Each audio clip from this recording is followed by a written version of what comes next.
despite what you might be thinking, these two circles are not equal. I repeat, these two circles are not equal. One is in fact larger than the other. What I need you to do is determine which one that is. So, please raise your hand if you believe the blue circle is larger than the red. All right. Please raise your hand if you believe the red circle is larger than the blue. All right, very good. Now, before I said anything about these two circles, what was your first instinct? Equal, right? Because they look equal. And the reason why they look equal is because, in fact, they are equal. These two circles are identical. Yet I got just about every one of you to raise your hand and say that they're not. So what do we learn? That you can be manipulated like that to believe in something that goes against your natural instinct. Just imagine as a child you're taught that the blue circle is larger than the red. If you say it enough times, you convince yourself that's the truth. If you're told the lie enough times, it becomes part of your reality.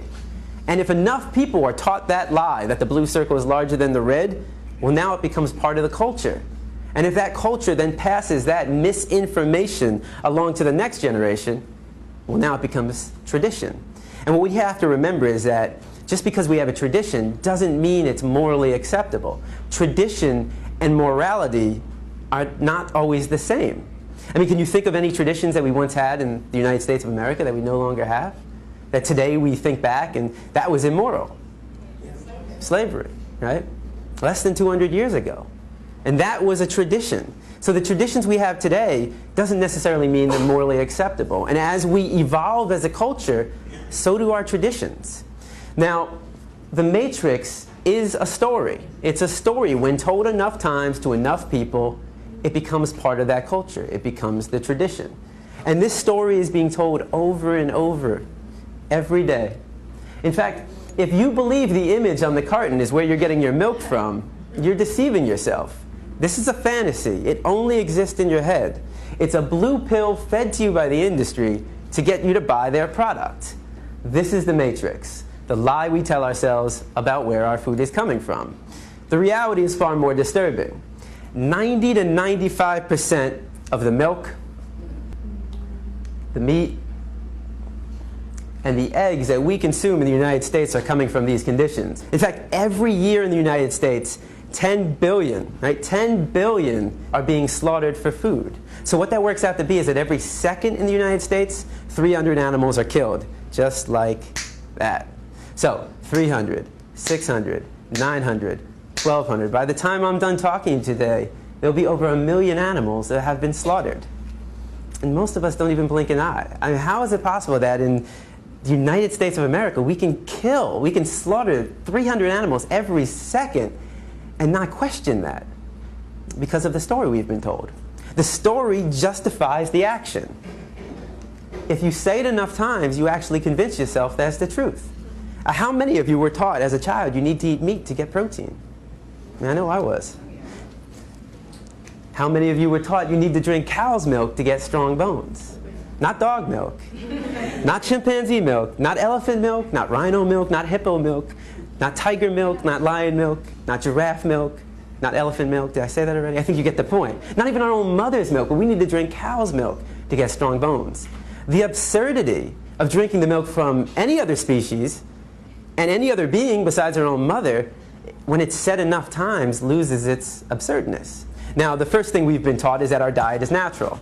You know, we eat meat, dairy, and eggs, so therefore it must be natural. So let's find out. Now, you have two images on the wall. I want you to tell me all the thoughts that come to mind when you see the image on the left. And don't be afraid to scream out. What do you see? Fresh, yum, sweet, right? If I come into the room with a basket of strawberries, how many of your mouth starts to salivate? Your mouth starts to water? If I take a strawberry and I put it under your nose, what do you smell? If I take a knife and I slice that strawberry in half and put that under your nose, now what do you smell? Notice how all the sensations remain the same. You see a strawberry and it looks like a strawberry. You smell a strawberry and it smells like a strawberry. And you take a bite out of a strawberry and surprise, surprise, it tastes like a strawberry. Banana? Exactly, it's a strawberry. But what thoughts come to mind when you see the image on the right? Cute. You know, when I go to a classroom, you'll get half the kids who say, oh, cute. Animal, pig, Wilbur, babe. So half the class will see an animal, and the other half of the class will see bacon, sausage, ham, pig, sweet pork, and hot dog. They'll see a food. It's one or the other. You're either seeing an animal or you're seeing food. Now, what would happen if I took one of the pigs living, brought him into the room right here, and put him right in front of you? Does that change it? Now what do we see? And I mean, what would we think if one of us got up and started chewing on the pig? Not very normal. If I come into the room with a pig under my arm, how many of your mouth starts to salivate? Right? If I took a knife and I sliced that pig in half and put that under your nose, now what do you smell? You smell the stench of death. You smell a rotting corpse, bacteria, decomposing flesh. You see, there's a process involved, and I'm here today to show you that process of how you convert this animal into this product. Why should it be kept a secret? Why should we not know what we're participating in and what we're putting in our body? Now, let's make the situation slightly more realistic. If I were to put a pig on this side of the room living and a butcher's knife on the side of that room, I mean, how many people would be willing to pick up the knife and take the life of that animal? It's very rare, right? And if somebody did that, that's all right, but how many people in this room would try to stop that person from doing that? Right? Would we try that? Of course. That's compassion. I mean, that is the greatest quality in the human race. There's no other species on this planet that has that level of compassion to extend to all living beings. But if you would stop somebody from killing a pig in front of you and then go home and have this for breakfast, well, that's called hypocrisy. You know, just because it comes in a nice, neat package all dressed up in your supermarket, just because you didn't take the knife and shove it through their jugular, just because you didn't get blood on your clothes, and just because you didn't hear their screams doesn't mean you didn't participate in the killing. Every time we buy this product, we are supporting somebody else doing what we ourselves wouldn't want to do, what we ourselves wouldn't want to see, and what we ourselves wouldn't want to hear. Now, if you still see bacon, sausage, and ham when I bring a pig into the room, what happens when I change it? Oh, right? It's the common response. Now, I've never heard anybody say yum. Nobody ever sees dog feet, hot dog. So why not? Why don't we see a food? We've been accustomed to view this animal as our pet. The cultural story for us is, this is your pet. In another culture, certain parts of the world, they eat cats and dogs. That's their culture. That's their story they've been told. And how do we feel about that? A lot of people think it's disgusting. Right? I imagine every one of you probably thinks it's disgusting to eat a dog. Why would it be disgusting to eat this animal and not disgusting to eat this animal? Why would it be wrong to eat this animal and right to eat this animal? And most importantly, why would it be wrong to kill this animal and right to kill this animal? Culture. It's culture. It's the story. It's the matrix that we've been told. But culture is just a story. That's all it is. It's just make-believe.